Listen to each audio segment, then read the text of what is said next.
Greetings, Resident Evil fanatics. It's getting dark out there. It seems that no matter how safe and how ordinary our homes seem to be, evil always finds its way. Bear with me as we continue to explain the unexplainable. Welcome back, everyone. Something slimy is in the air. It's time for another literature analysis in regards to Resident Evil. Previously, we dove deeper into the first Resident Evil novel by S.D. Perry. We focused on its exclusive scenes, rich additions to character backstories, and added perspectives, such as Albert Wesker's internal monologue and scenario. Last time, I talked about why the S.D. Perry novels are so crucial to the RE lore, and often provide much stronger, more ambitious narratives than the games typically aim for, so I'd strongly suggest viewing that analysis before watching this one. Now, considering Caliban Cove and City of the Dead are next in terms of the novels, they were extremely tempting, especially considering that one of them is a completely original story that bridges the gap between RE1 and RE2. I'm also hearing more and more that City of the Dead's portrayal of Leon and Claire is an absolute gift to the series. But before we move on to these, there's several loose ends that inevitably arose from the events of the first novel, and first game for that matter, and what better way to clean up that ambiguity than a prequel story? Let us analyze the beginnings of Umbrella as a corporation, its founding fathers, Bravo Team's disastrous night following their helicopter malfunction, and how this series-defining T-virus actually came to fruition. These missing pieces from Resident Evil 1's story can be found in Resident Evil 0 Hour, being the 7th and final RE novel by S.D. Perry, but chronologically the first. This novelization of RE0 expands on many foundational elements that serve as a backbone for essentially every entry that followed it. Let us begin. Brace yourself,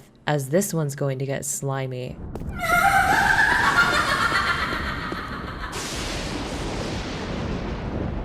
Welcome to the Resident Evil story that started it all. This is the entry that explained the birth of that very first virus, the progenitor virus, which would then be engineered into many unique strains in the later entries. These strains included T, G, T Veronica, and Prototype, all of which would spawn newer and deadlier bioweapons that reflected the goals of various Umbrella virologists. And without this initial breakthrough achieved by one of Umbrella's founding fathers, there would be no zombies, no monsters, and ultimately no Resident Evil. But before exploring this character in the novel, there are some things we need to clear up. As stated in my last analysis, Perry's novelization of RE1 cycles through a neat array of characters, mostly focusing on the 4 lead protagonists, but also casting a special spotlight on Wesker. Similarly, the RE0 novel adds the reborn James Marcus to the cycle of perspectives, as well as the scenes of Birkin and Wesker's banter, giving these villains almost as much detail as Billy and Rebecca. But unlike the RE1 novel, which added numerous exclusive scenes, meaningful banter, and character backstory that the game never had, this novel follows the game much more precisely and conservatively. In fact, nearly every passage in it is inspired directly by a cutscene, puzzle, game file, or environment from the game, with very little novel exclusive additions this time around. But this is very understandable, considering a few unique challenges. Firstly, RE0's place in the Resident Evil storyline, like many prequels, is to fill in as a cleanup entry that would make sense of the initial viral outbreak and the chaos that befell Bravo Team. It aims to bring continuity and consistency to the story of Resident Evil before Alpha Team's departure, and as a game, it is often criticized for struggling with these goals anyway, even as a finished title. We'll discuss these criticisms more deeply later on, but in short, multiple weak points existed from the base storyline of RE0, Rebecca's conflicting competence as a character from RE0 to RE1, and just the plot's very forced delivery, especially in Marcus's scenes. Now, combine these existing consistency issues of the game's plot with the challenge of accounting for the manga story, and then writing a novel alongside them, and it makes sense why all this was so difficult. And so, aiming to make multiple novel-exclusive additions to the game's already subpar narrative is a bit risky. Perry acknowledges this challenge early on in her author's note, as universalizing the narrative across the game, manga, and novel is practically impossible, especially when the game already struggled to yield a consistent narrative across RE0 and RE1. Conflicting events of the books and the games led to chronological discrepancies. In S.D. Perry's RE1 novel, Alpha Team flies out near moments after Bravo Team's departure, rather than the entire night and day after, as the games RE0 and the Umbrella Chronicles imply. These two games established what exactly occurred in the night prior to RE1, with Rebecca sleeping the entire day after, before the Alphas arrived. This created chronological inconsistencies in both the RE1 novel and Resident Evil, the book, which was inevitable considering both RE0 and Umbrella Chronicles were both released as cleanup entries years after these books were written.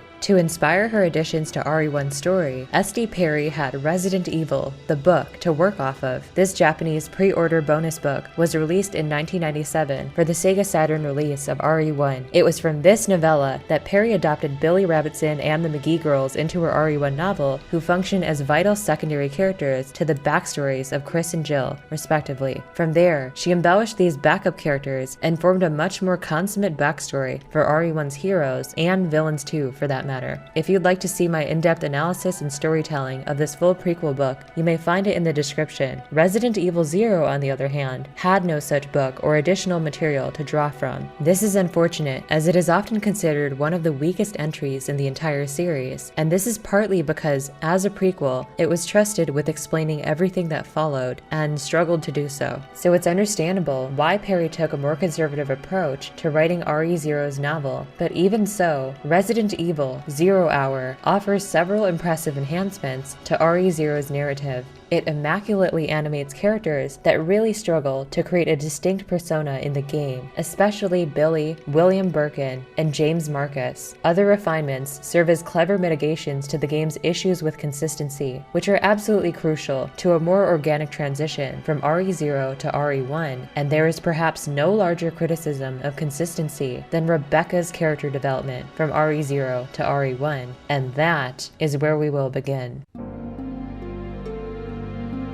Rebecca Chambers, an 18-year-old phenom of biochemistry and medicine, a STARS Bravo team rookie who wouldn't dare act like one in the face of her comrades. Much like Jill of RE1 and Leon of RE2, she is driven to demonstrate her competence to the veterans around her. Many of these rookie-type characters discover a sense of natural, shrewd intuition, standing up to nightmarish entities on their very first assignments. Perry's portrayal of Jill in the RE1 novel certainly followed this gifted rookie type of character, and meaningfully supported that depiction with Jill's ex-thief backstory. But at the same time, the inexperience that inevitably comes with being a novice is a much-needed balancing factor in any successful RE narrative. Rebecca's case is particularly difficult simply due to her existing characterization from Resident Evil 1 and its remake. Simply put, she is the archetypal novice character in RE1. She's probably the least competent of any rookie character, cowering in fright in the face of any evil. And so, she relies on Chris's protection, so much so that there are game scenarios where Rebecca dies if Chris is too late. On top of this, she primarily functions as a healer for Richard and Chris rather than a combat elite, as described in the Birth of Biohazard VHS that we discussed in my previous video. And so Rebecca, this novice, medic-type persona from RE1, became the lead character of a story set just before it. This is, expectedly, where the consistency challenges began, and I say challenges rather than issues or plot holes for a reason. Keep in mind that being a protagonist in any Resident Evil game really entails battling through endless hordes of deadly bioweapons. That's a given. There's no way to write her as the hero in Resident Evil 0 than for her to rise up to the seemingly impossible onslaught of monsters that await her. Therefore, she is portrayed as a rather seasoned, self-sufficient character in Marcus's facility in the game, only to somehow have her be much weaker the night after in the events of Resident Evil 1, and I'm bringing this to your attention so we can explore just how cleverly the RE0 novel mitigates these issues. But one more thing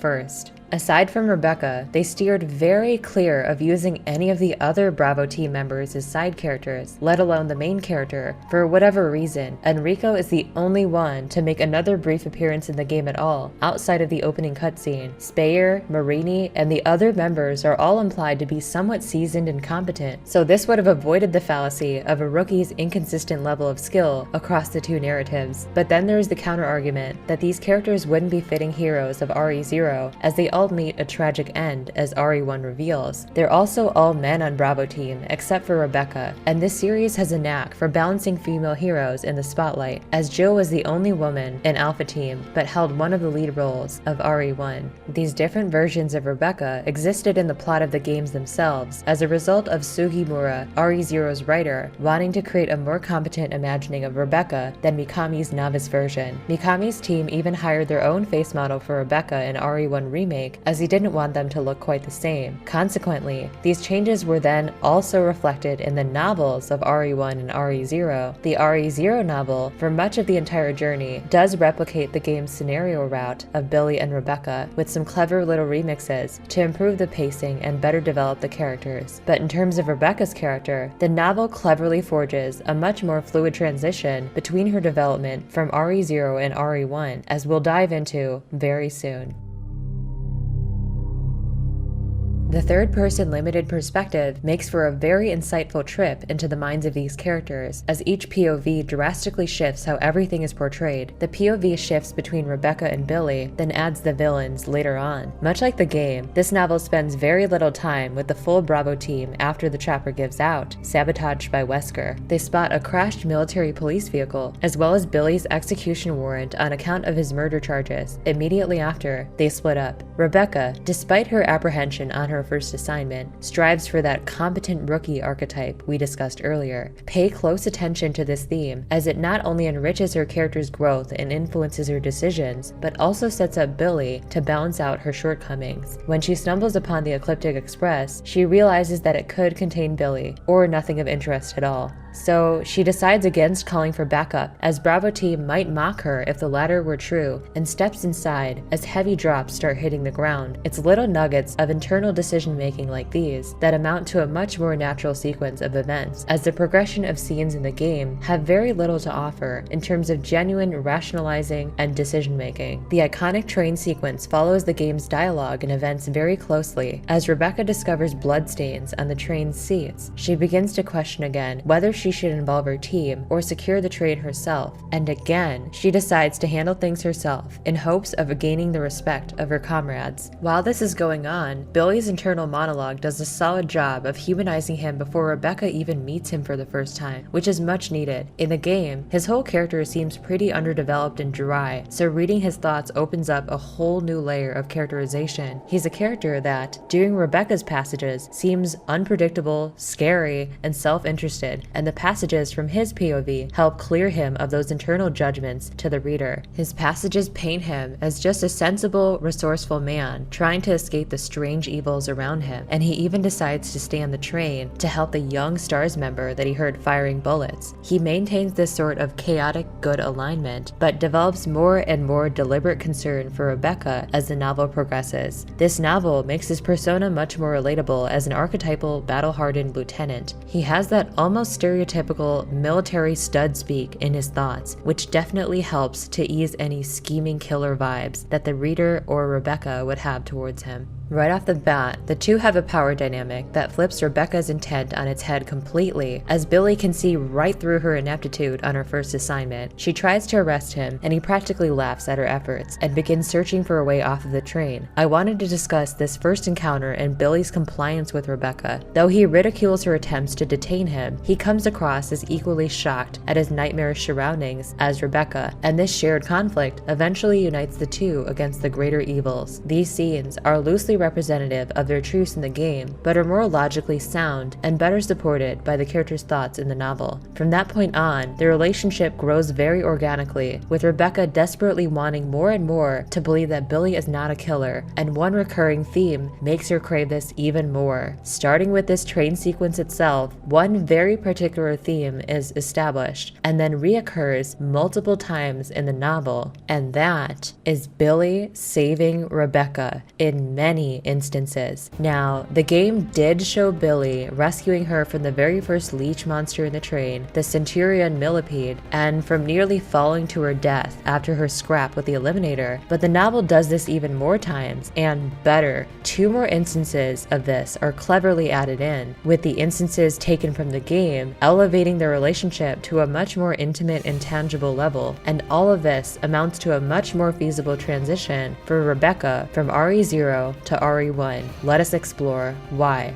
For starters, remember how she cowers in fear and falls back on Chris's protection in RE1 when faced by a hunter, and if Chris is too late, she even falls dead to this beast. Well, that same inability to deal with a hunter is displayed here in this novel. The only difference is that Billy is the one that saves her. That's right, there's a bloody, tense scene added into this novel in which Rebecca is backed into the corner against a green reptilian beast with massive claws, 4 scarlet streams flowing down from her shoulder. Billy, fuming, grabs his shotgun and decimates the hunter's face into oblivion with no hesitation between shotgun blasts. Crimson splotches paint the walls and the floor, and Billy checks on Rebecca. After using her medkit to tend to her wounds, he stands in the doorway for a moment, wanting to be in the way of anything else that might come popping out. This scene completely shatters any lingering doubts or suspicions Rebecca has towards Billy, as each of Billy's silver bullet scenes had gradually instilled a stronger sense of trust in her. Another good example is the famous scene of Billy catching Rebecca after the first Eliminator attacks her, which happens before the novel-exclusive hunter scene. She hangs onto the railing for an excruciatingly long time, and when Billy saves her in the novel, tears well up in her eyes. She cries in Billy's arms, scared but grateful. After resting in Billy's arms for a moment, she absolutely must know the truth about his charges, which he opens up more about in the novel. He had been taken on a top-secret mission to raid a guerrilla hideout, but there was no such hideout as they'd acted on wrong info. Instead, they were just innocent farmers, villagers, and children, and he was ordered to murder them by his captain. I tried to stop it, but they knocked me down. I was barely conscious, but I saw it. I saw it all, and I couldn't do anything. When it was over, when we were picked up, it was their word against mine. There was a trial, sentencing, and, well, then this happened. This helps to better understand his overall demeanor and his response to Rebecca in the game. Given that he's telling the truth, he's been dealt an unforgivingly harsh hand, yet he remains altruistic. He understands Rebecca's hardships as a novice and fights for her life every step of the way. He's a very headstrong, grounded character that fights for honor, even though the world has been nothing but dishonorable to him, and he knows he's doing right by Rebecca especially. It's very much like Death putting his hand on Rebecca's shoulder time and time again, and Billy shouting, "Not today." Anything that dares to threaten her is utterly obliterated by him. They also start to jest with each other casually throughout, trying to put a smile on each other's faces, despite the paralyzing despair of their situation. Very immaculate pacing, relationship building, and some extra thought put into just how self-sufficient Rebecca would truly be in RE0, coupled with a fiery Billy COEN that rises up in her moments of dire need. There is one major scene addition that fits into this theme of making Rebecca seem more consistent with her RE1 version, her encounter with the Tyrant. Taking down this beast, especially after being at the mercy of many lesser BOWs, is just not a feasible feat for her. Here, she reflects on her many close calls, weighing her options and acknowledging her limits. She hurries to the elevator after firing just a couple of rounds into the Tyrant so she can get Billy's help once again. Very starkly different from her fight response to the Tyrant encounter in the game, in which you had to down the Tyrant before accessing the elevator. When Billy reunites with her, they are able to bleed out this monster with Billy's magnum rounds, and instead of lying dead, the Tyrant limps over to the pool of water, but halfway into the water, Billy deals the finishing blow, nailing the beast with 2 more magnum rounds, and it slips lifelessly into the water. In this instance and many others, Billy goes out of his way to kill bioweapons that aren't even necessarily an obstacle or a threat for him, for the sake of putting those poor souls out of their misery. They didn't deserve to suffer. They were victims of Umbrella all the same, that were once humans before their soul-stripping metamorphoses, only to come out lost in an aimless frenzy of hungry rage, and Billy wouldn't let them suffer any longer, further demonstrating his inherent value for human life to Rebecca. This is next level character development for Billy, a character who fought for honor in a timeline that showed him none. These passages of the novel are a treat. Just a handful of colorful little remixes can add so much depth to our two heroes.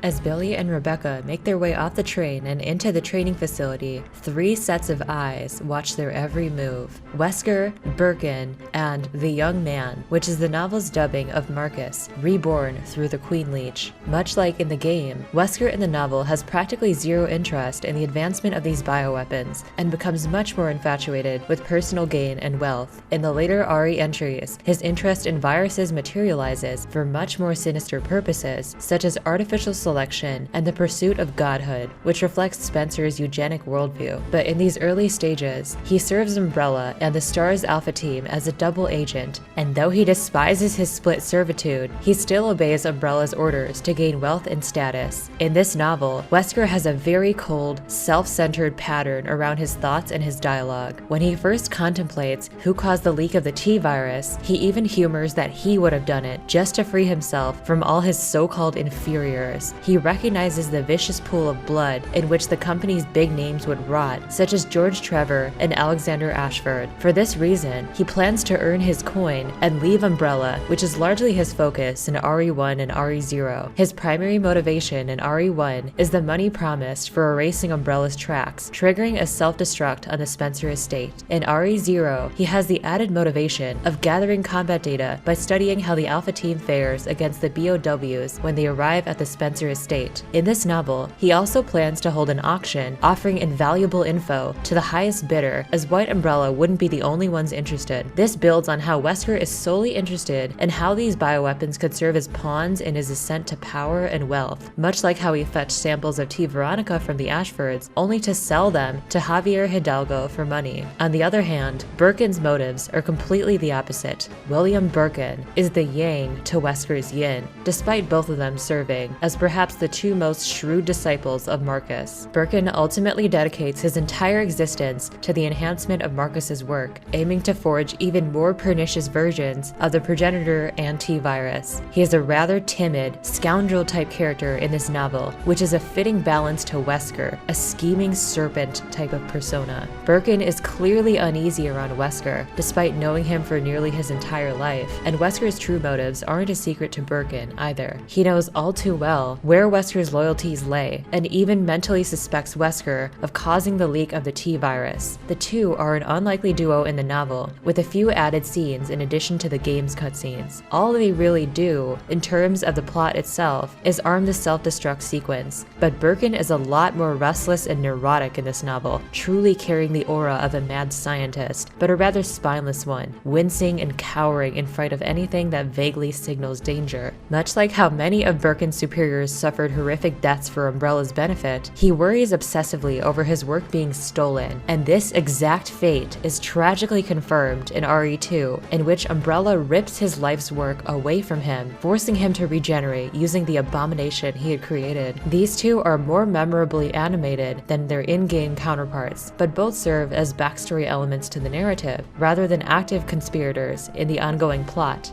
Interestingly, these two seem to hold an eerie resemblance to 2 men that greatly influenced their development. One, a man of unparalleled ambition, who never concerned himself with bioweapons and virology per se, but would use them to ascend higher through money and power, to transcend beyond the mere mortals around him. The other had a scholarly edge to him, and an ever-growing fervor for the extraordinary life he manifested. These two are spitting images of the correct men that molded them. Wesker succumbed to the lust for power that Spencer embedded into his Wesker children, and Birkin crawled after Marcus's footsteps, even having his work ripped away from him by Umbrella, and would return as the devil that only he knew of, just like Marcus. But Marcus was no devil. He did no wrong. He could not sin, for he didn't have it in him, or rather, could never see such sin in himself. He was pure, and his creatures, his children, would let the world know just how pure he was. He and his legacy would crave nothing short of veneration from all those around him. Other scholars, other zealots in this field of bioweapons and viral research would pay their worship to a man who brought unrivaled innovations to their field, who started everything, the father of all bioweapons to come. This is the story of Dr. James Marcus.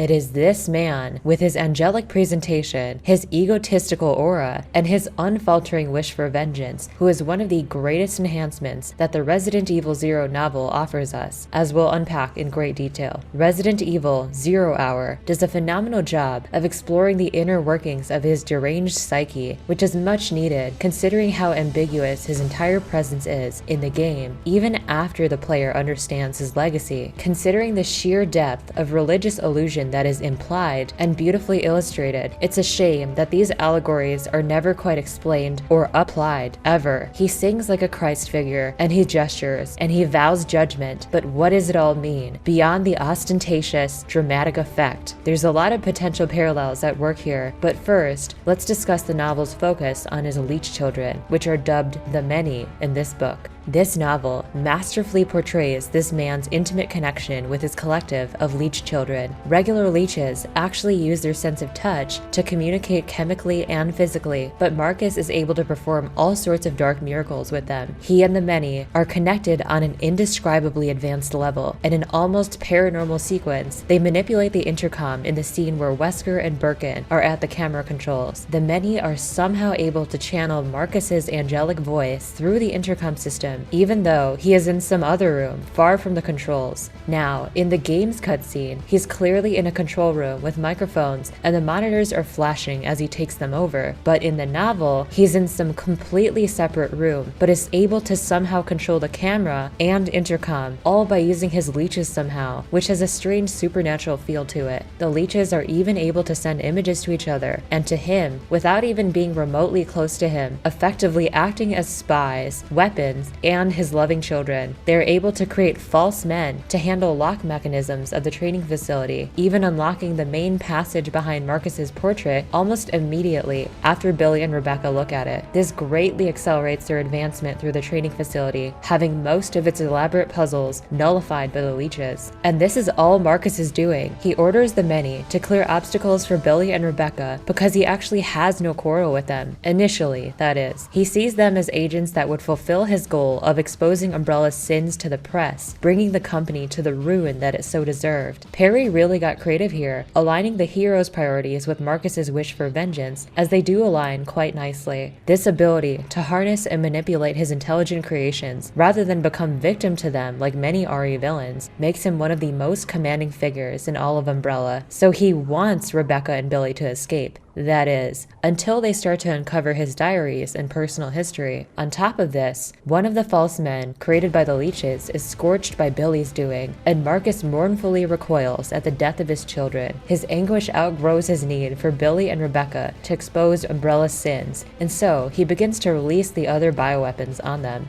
Every time his leeches suffer, especially during the final encounter with Billy and Rebecca, Marcus blenches in deep sorrow, and his children cry and sing to soothe him. Every one of them shares the pain of bullets and flames, wailing in a chorus of collective mourning. This is a rather disturbing aspect of the novel that makes Marcus seem much more sophisticated and multidimensional, and that sophistication magnifies greatly when we unpack his allusions to Christ and martyrdom. While Perry does not aim to make sense of these parallels to Christianity, she does use language to match the Judgment Day mindset of Marcus. For example, humanity would surely recover from the loss in ample time to effect Umbrella's crucifixion. We should start with Wesker's report, as it can help explain why Marcus was reborn precisely into this figure with this mission over any other. Looking back at Umbrella Chronicles, here is some insight from Wesker's notes on hosts which were compatible with the T-virus, which was only available in the original Japanese translation, translated by Project Umbrella. Wesker forms this hypothesis when witnessing Sergei Vladimir's transformation via a strain of the T-virus. I firmly believed that the direction of evolution in virus carriers was determined purely by chance, but when I saw that man's transformation, a certain reasoning came to my mind that I'd also felt when I heard of Marcus turning into a monster. I wonder if the will of the carrier has a strong effect on evolution. That form of Sergei was a manifestation of his suffering, admonished and torn by his inner thorns. It was nothing more than the embodiment of that man's innermost thoughts. If this hypothesis is true, and the T-virus uses the host's innermost thoughts as a blueprint, this opens up a world of insight into Marcus's rebirth. In the mind of a narcissist, he could do no wrong. Through his psyche, he was nothing less than a saint, a martyr who was met with violence by those who did not recognize his greatness, a vengeful Christ figure who was not recognized as the savior he truly believed he was and claimed to be. He was the Messiah that Umbrella needed to harness the progenitor virus, but they sapped him dry of his talents and failed to recognize him as their savior, and so they crucified him, and he did crumble, eating bullets and vitriol from his own people in his final moments. But much like Jesus himself, he was resurrected along with his children, his angels. They set out to punish those who did not preach the word of their divine God. Umbrella's sins ignited his fury, and he bellowed, "And the world will burn in an inferno of hate," much like the prophesied vengeance of Jesus to those who do not abide by his word. This is prophesied in many Bible verses, such as 2 Thessalonians 1, verses 7 through 9. The Lord Jesus, in flaming fire, taking vengeance on them that know not God, who shall be punished with everlasting destruction, and Matthew 9 verse 43. And if your hand causes you to sin, cut it off. It is better for you to enter life crippled than with 2 hands to go to hell, to the unquenchable fire. It's important to note that some original Japanese lines emphasize Marcus bringing this fiery hell to earth after his resurrection, specifically to Umbrella. Here are a couple of examples of the Japanese dialogue. "Welcome to the gates of hell. Shall we commence this joyful party? I will bring calamity to this world and burn everything to the ground with the flames of hell." These parallels, and many more still, illustrate the twisted delusions that are conjured in Marcus's mind and manifest with his T-virus rebirth. He literally believes he is Christ reborn, bringing justice to the sinners that did not recognize him as their almighty Father. Much like how Jesus was not recognized by his fellow Jews and crucified, he completely dismisses his own follies of experimenting on humans. Perhaps Spencer and Marcus aren't so different after all. One seeks godhood through eugenics and artificial selection, and the other believes he already is a god, and his transformation confirms those beliefs. Capcom really loves symbolism, even if not directed at anything in particular. They love amplifying their villains and their character motives with biblical names, mythology, and folklore, sometimes just for the sake of doing it. But it's astonishing sometimes just how conveniently they tie together, whether or not by design. Moving away from his allusions to Christ, this novel's imagining of his leeches and a corrupted leech god reminds me of something, a horror film by Koji Shiraishi by the name of Occult. This was released in 2009. It follows a man who went on a stabbing spree in a resort in Japan and then cast himself off the edge of a cliff, ending his life. One of his victims was not killed, but rather etched with an intricate symbol. He had been chosen by the leech god. This is something of a Lovecraftian horror movie with a theme of religious terrorism. This leech god is never actually seen on camera, but is able to command its disciples and communicate with them through some strange means. The god's disciples are the assailant himself and the man he carves this sigil into, much like how Marcus created false men to do his bidding for him. Both Marcus and the leech god use justice and judgment in the name of God to justify their catastrophic plans. This deep-seated connection and universal communication between these angels or disciples and their God just got me thinking, and I figured I'd make this connection. The film's a treat, and so is this novel. Not as well developed of a narrative as the RE1 novel, but certainly holds a lot of unique value for itself, and for me, it's truly something special. It sheds some light on a villain that we never truly understand or empathize with in the game, and adds immensely to the characterization of our heroes. A solid prequel story. Now go check it out.